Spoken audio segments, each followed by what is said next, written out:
Now, listen to part of a lecture in a literature class. Good morning.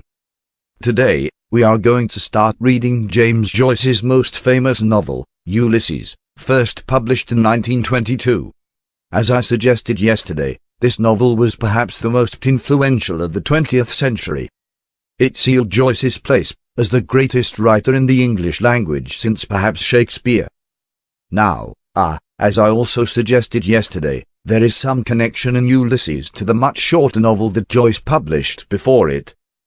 And the novel we just finished reading last week, The Portrait of an Artist as Young Man.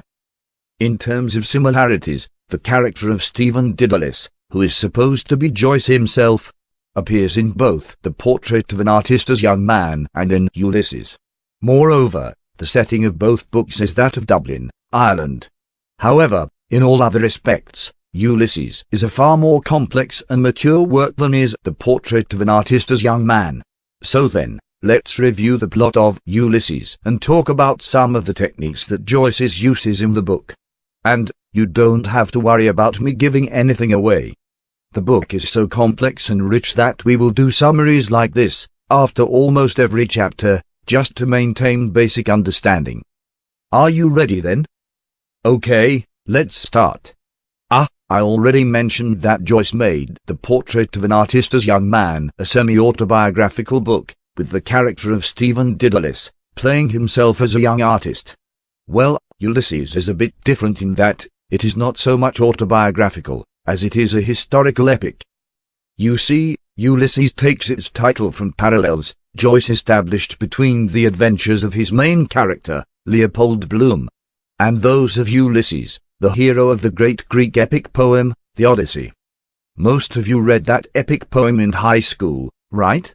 The action in Ulysses occurs over a single day, June the 16th, 1904, in, as I pointed out, Dublin, Ireland, Joyce's hometown.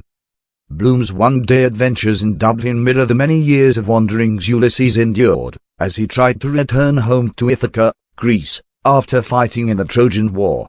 Also, the three major characters in the novel, Bloom, an advertising salesman, his wife, Molly, and young Stephen Dedalus are counterparts of the character Ulysses in the poem, the Odyssey. His wife, Penelope, and their son, Telemachus, in that famous Greek epic. Moreover, the parallels do not stop there. Bloom also suffers greatly like the character of Ulysses in the Odyssey. However, Bloom suffers for more modern reasons than Ulysses does. For instance, while Ulysses suffers because the Greek gods wanted him to, Bloom suffers because he is Jewish in an anti-Semitic Ireland. Moreover, while Ulysses has to battle such challenges as the Lotus Eaters and the Cyclopes, Bloom battles because he has strange sexual tastes, and because his wife is unfaithful to him. But despite all this, also like Ulysses, Bloom survives the pain of his life by an incredible ability to absorb the suffering, and even to enjoy it. Oh, and because of the explicit sexual content of Ulysses, which by today's standards is pretty tame, the novel was also banned in many countries, most notably Great Britain and the United States, until 1936. Okay, that's all I'm going to tell you about the plot right now. Now, let's talk about the novel's style. By most critics' and readers' accounts, Ulysses is one of the most challenging stylistic novels ever written. Joyce used a technique of narration in which the author presents the thoughts, sensations, and memories that flow through a character's mind as they occur in present time. This technique is now known as stream of consciousness writing, and it became quite popular with other novelists following the publication of Ulysses. Today, it's pretty common to find this technique in all major novels. Moreover, on top of the stream of consciousness technique, the language itself in the very long novel, over 800 pages, is dense and filled with references to many areas of knowledge. Some of these areas of knowledge include theology, mythology, astronomy, Irish legends, and such languages as Hebrew, Latin, and Gaelic. So, in addition to what I've told you, there is another complication in understanding Joyce's novel. Understanding Ulysses is complicated by the absence of one accepted version of the novel. What I mean by that is, Joyce was always revising and rewriting Ulysses, and also, his handwriting was very difficult to read.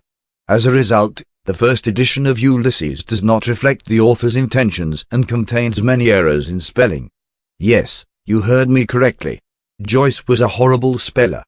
Later editions of Ulysses, such as the one we are going to read, have attempted to produce a definitive version of Joyce's work, but scholars have argued over the accuracy of each edition, and they continue to do so today. Scholars agree, however, that Joyce's experimental style has been an overwhelming influence on modern fiction. So, then, if you are comfortable, let's delve into the first few pages of the novel in class before you leave. That way, I can get a feeling of how easy or difficult this text is for you to deal with, and better determine my approach for teaching it to you. Now get ready to answer the questions. You may use your notes to help you answer. What is the main topic of the lecture?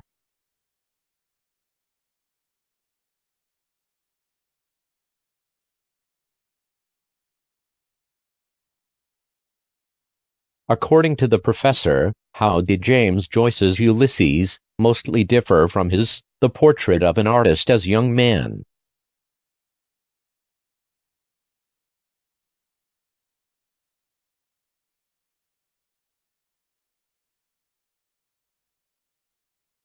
According to the professor, which is not a parallel between Joyce's Ulysses and the epic poem The Odyssey?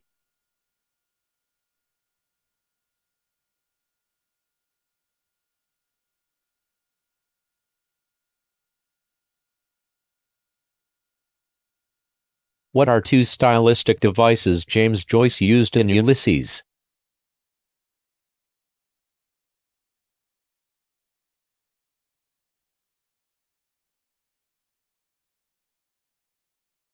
What is the main point the professor makes about the various versions of Ulysses published?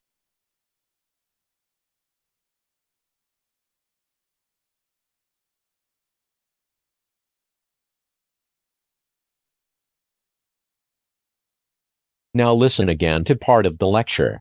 Then answer the question. So then, let's review the plot of Ulysses and talk about some of the techniques that Joyce uses in the book. And, you don't have to worry about me giving anything away. The book is so complex and rich that we will do summaries like this after almost every chapter, just to maintain basic understanding. What does the professor mean here? And, you don't have to worry about me giving anything away.